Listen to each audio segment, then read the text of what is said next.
Is the Vatican entering the final frontier? Yeah, the Catholic Church just held a week-long conference with 30 scientists to discuss the possibility of alien life and what that might mean for faith and the church. It's about time.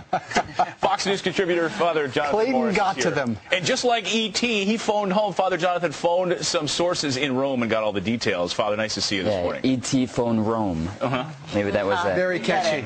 We got that. This is, I think, to a lot of people, when you first hear this, say, wow, this is kind of a major breakthrough for the Catholic Church. Is it or isn't it? Well, let me tell you, these weren't Catholic scientists that came together to support the Catholic Church's vision of something. And that was what was so unique.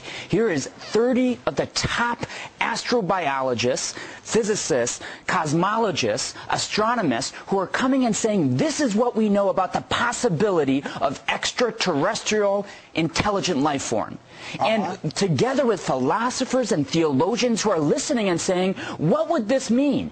If there is extraterrestrial intelligent life form, what would it mean about our understanding of some of the basic principles of the creation of the world, about original sin, the Adam and Eve story, that type of thing. And what would it mean? Yeah. What are the findings? Well, you know what?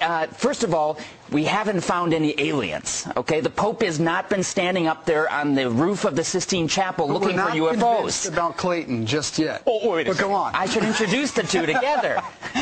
Well, see, my position has long been, I mean, you look at all of the evidence and all of the astronomers and these leading, leading people in this field and say, well, you have to be kind of arrogant to believe that we are the only people in the universe. We are the only life forms in the universe. But what does this mean, though, for the Catholic Church and faith? Well, is it an affront?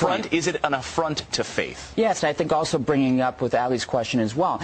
It's not an affront. Real science can never be an affront to faith. The problem is when we go in with ideology and we say this could never be because I know this to be true. What we have to say is let science be science. Make sure that science is not driven also by ideology. We're going to prove there is no God, therefore. But the Catholic Church has not always felt this way. There's been inglorious moments. Heliocentric universe, thinking that the sun, or that the Earth is at the center of the universe. That certainly was not the case. What's been the reaction? Is there outrage? You know what, when I put on Facebook that I was going to be talking about, there was outrage. Wow, the Vatican, the last bastion of tradition, is falling. But you know what, that's not the case. You also look, there's been inglorious moments, but you look in the past, there's been monks and priests and people of religion who have been at the forefront of science, the forefront of culture, teaching mathematics, teaching physics. And so I think this is a moment in which we say, let's study science, and let's bring in the best of scientists to teach us what we know, and then let's grow in our understanding of those same perennial truths. Galileo would be proud. He would. Today. I'm sure he's celebrating. Thanks so much, Father. You're welcome. We can continue this discussion in the commercial break. Coming up.